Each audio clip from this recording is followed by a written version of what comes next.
Welcome to the shop. Steve here at SKS Props, and in today's video I'm making Link's Deku shield from the Ocarina of Time. Now this year marks the 35th anniversary for Legend of Zelda, and it's by far my all-time favorite video game series, and it's about time I make some props from it.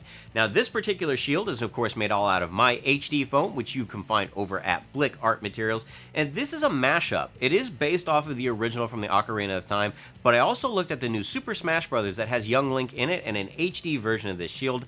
There are aspects to both of those that I really like, so this is a mashup and kind of my own artistic interpretation. But I think it turned out great. This wood texture is by far, I think, the best I've ever done, and you guys know that I've done lots of different wood textures that are out there. Now I want to show you guys what it takes to put this shield together, so let's go ahead and get started. Now I freehand drew my shield onto some Bristol board, but I have a free template available over at sksprops.com. Now one thing to know is that this shield is scaled for young Link, so it's about 13.5 inches wide and about 16 inches tall, so if you need your shield bigger, be sure to scale your PDF up. Once my shield template was cut out, it was traced onto some 10mm HD foam with a pencil. Before I start cutting the foam, I always sharpen my knives to make sure I get the cleanest cuts possible. Now to get this shield to the correct thickness, it's first off going to be made up of 2 layers of 10mm foam. The first one is cut out very close to the line because this is going to be the base for the shield. Now this second piece needs to be slightly smaller just to give it a tiered appearance. So after I have this piece rough cut, I mark it in about a half an inch all the way around the perimeter and then cut this foam away at an angle. It's important to cut this foam away now because I'm going to fill this gap with foam clay later on.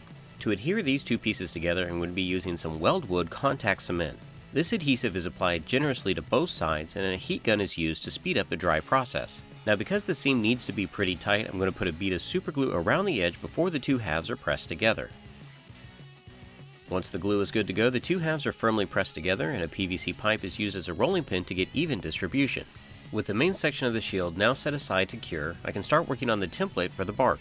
Now I really want this shield to have an organic look, with lots of layers and textures, and so rather than making it like the HD version on Super Smash Bros. Where the symbol is painted on, I would like the symbol to look as though it's cut out. So to start this process, I sharpen my pencil and trace the outline of this template onto the stacked foam. This is then taken over to my sanding station for refinement. Using a medium grit sanding drum on my Fordham rotary tool, I knock down the sides of the foam and I start to add the wood grain texture. Now at this point it's very basic, no major details in it, I just want some good groundwork for my foam clay later on. Now for the symbol in the middle, I want it to look as though they used a scoop chisel to knock this out. So to achieve this look, I'm constantly rotating the shield and using just the very top tip of the sanding drum. I'm also making sure to vary the size and the depth to give it that hand-carved look.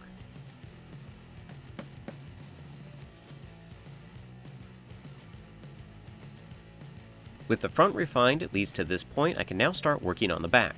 The wood texture on the back is achieved just like I had done for my Viking shield. And if you notice, I don't have this marked out. I just kind of let the drum do what it needs to do. That way it seems less planned and it looks more organic.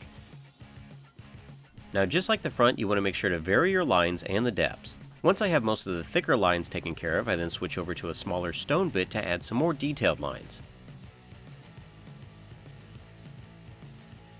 This process will get us pretty close to the final look, but I've got a few more tricks up my sleeve. Alright, now it's time to take care of the seam, but before I do that, I use my heat gun to seal off all the foam. Foam clay is going to be used to smooth this transition between these two pieces that are glued together. Using my hands and some silicone tip tools, this will look virtually seamless in the end. Now for those of you that haven't used foam clay before, the first thing you want to do is wet the surface with some water. This will allow the foam clay to adhere properly, and I don't add a whole bunch of clay at once. I pull off small bits and add them just along the seam line.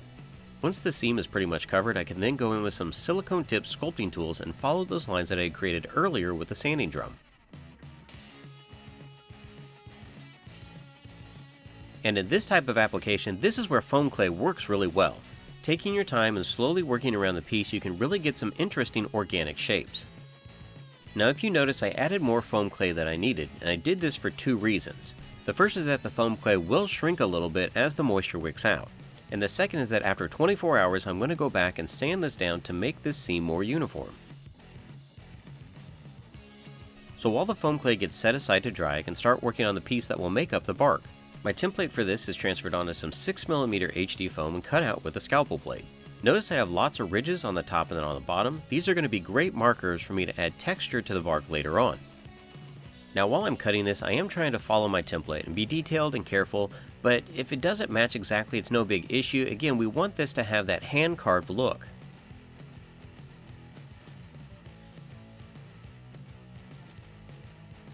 After 24 hours, the foam clay is dried, and now I can attach the bark to the main section of the shield. The majority of the area will be covered with contact cement, but I'll be using a bead of super glue all along the perimeter. This will keep the build clean and will make sure all these little edges stay down. The bark can now be placed onto the shield, and you can see how it looks against the exposed wood and how it rounds over on the sides.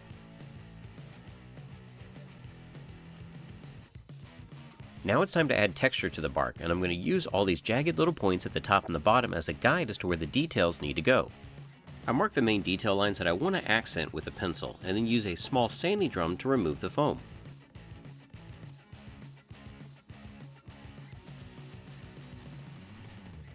Now remember, when you're doing this, always be rotating your piece. That will vary the cut into the foam and not make it look so uniform. So for this process, I'm constantly adding lots of little different textures. I go around the cut, and I start to add the battle damage. Now this is a technique that I've been playing with, and it turned out to work great. I'm going to use wire brushes to add some vertical striations. This larger brush specifically added some really minute details to the bark that you would not have been able to create otherwise.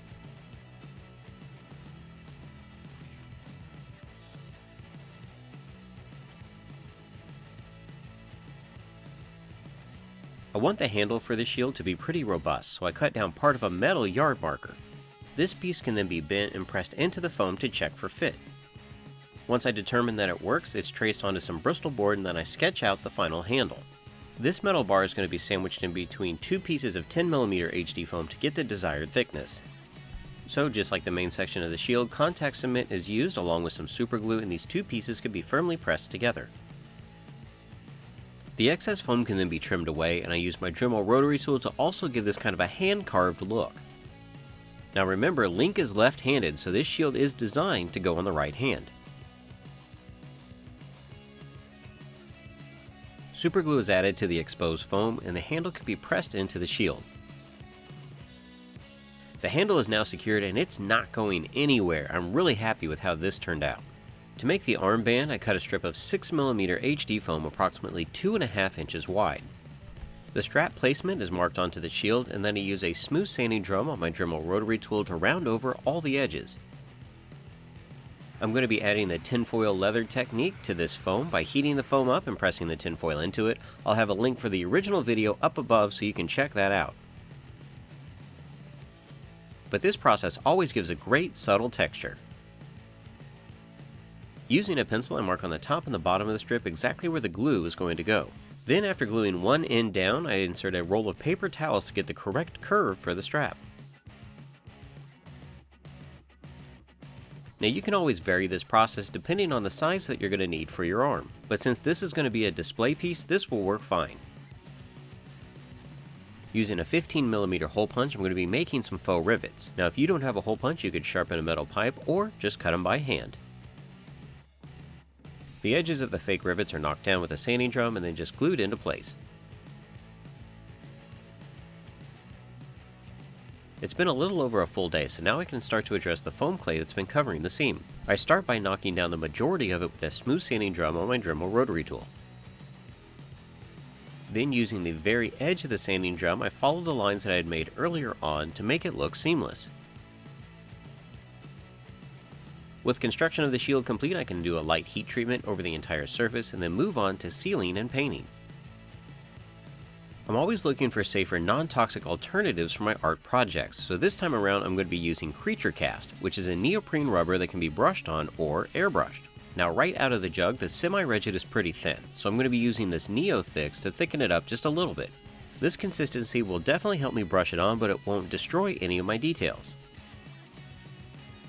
I paint the Creature Cast onto the surface using a chip brush, pulling in the direction of the grain to make sure that it gets down into all the details.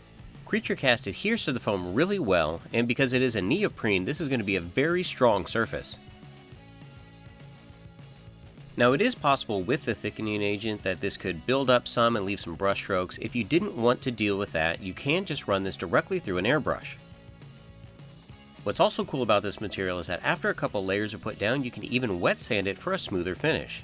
One thing I'd like to note is, unlike Plasti Dip where you have to let it dry for quite a while before it's really ready to use, this is almost more like an acrylic paint. You can even speed up the dry time with a hairdryer.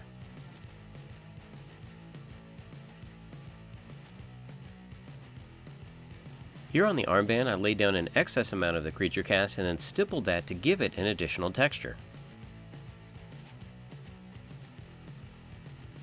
Another thing I like about this product is you can tell when it's still wet because it'll be light gray. When it completely dries, it'll be black.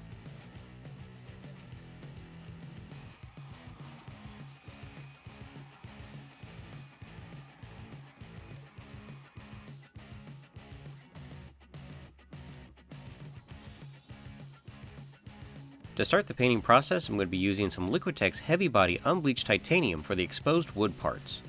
In the beginning, this is laid down with a 1-inch mop brush and it's pretty watered down. This is just a base layer for all the additional acrylics to adhere to. I'll also point out that paints in general stick really well to the creature cast.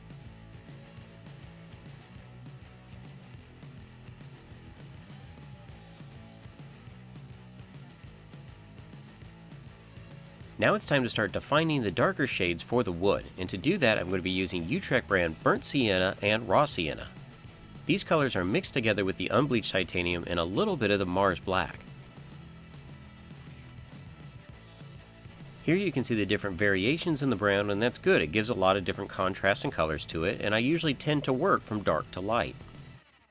This paint mixture is painted on the top and bottom of the shield on the front and the entire back, and then a hairdryer is used to lock it all in.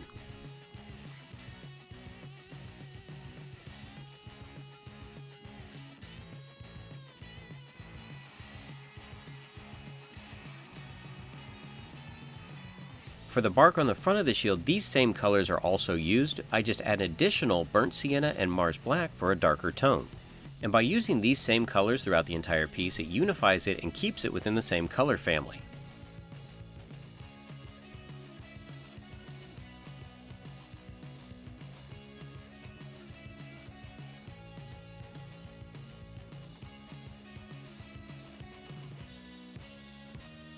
The 1-inch mop brush is used to paint this mixture across the entire surface, and then a little bit lighter mixture is painted into the design cutout.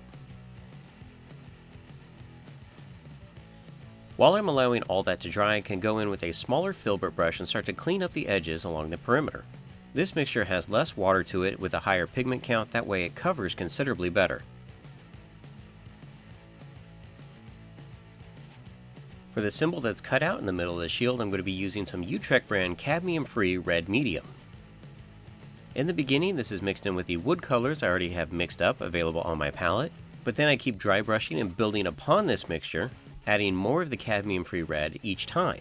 In the end, this will give me a very vibrant and rich color centralized to the middle of the design, much more so than just painting the cadmium red to begin with.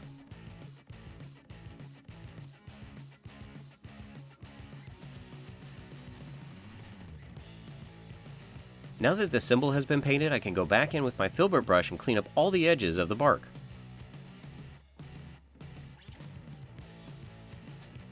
Now dry brushing is where the magic happens, and in using the same colors that I've used the entire time, I lighten them up just a little bit, I add no water, and I use my 1-inch mop brush to lightly hit the tops of all the highlights. I want to take a minute to give a shout out to all my Patreon subscribers and those of you that have been purchasing my line of HD foam from Blick Art Materials. And remember, if you are, be sure to go through the links that are in the description section or those that are on my website, because I do receive a small vendor affiliate, which allows me to continue to build awesome things like this and show you how to do it. So once again, thank you all so much for your continued support. After that I dried, I went back in with a little bit of the burnt sienna just to make some parts pop so it didn't look all the same. To highlight the raw wood, I went with some unbleached titanium, again no additional colors and no water. This pure paint was applied just along the edge, giving it a really nice highlight.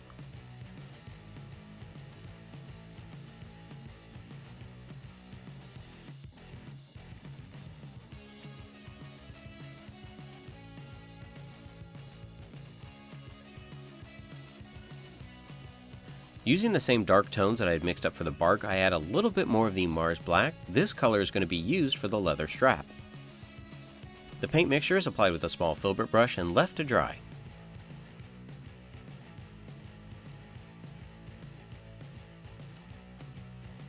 The same dark mixture that I used for the leather, I watered it down a lot and then dropped that into all the cracks and the battle damage.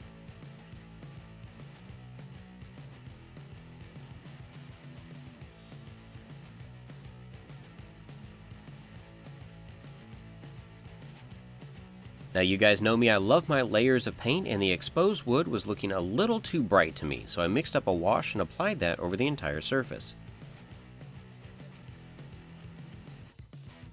This knocked all the colors down just enough that it gave it that dirty, worn, battle-used look.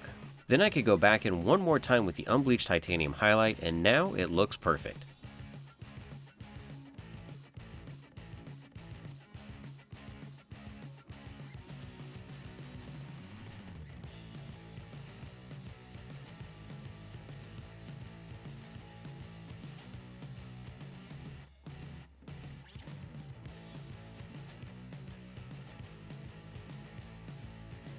For the fake rivets on the leather straps, I used some Liquitex Heavy Body Iridescent Rich Silver and applied that with a small filbert brush.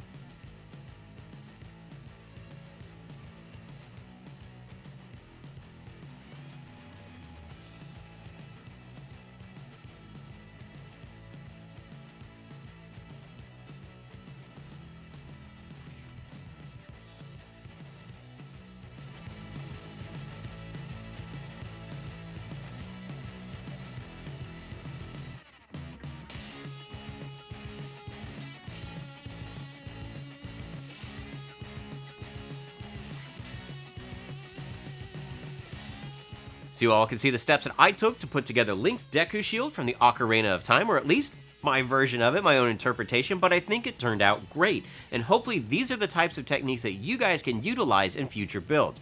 Hopefully you're enjoying these videos, and if you are, give them a thumbs up, share them with your friends and family, and remember, if you're building any of my builds or using HD foam, be sure to tag me at SKS Props on Twitter and Instagram because I want to see your creations. And until next time, build your best with the best. HD foam.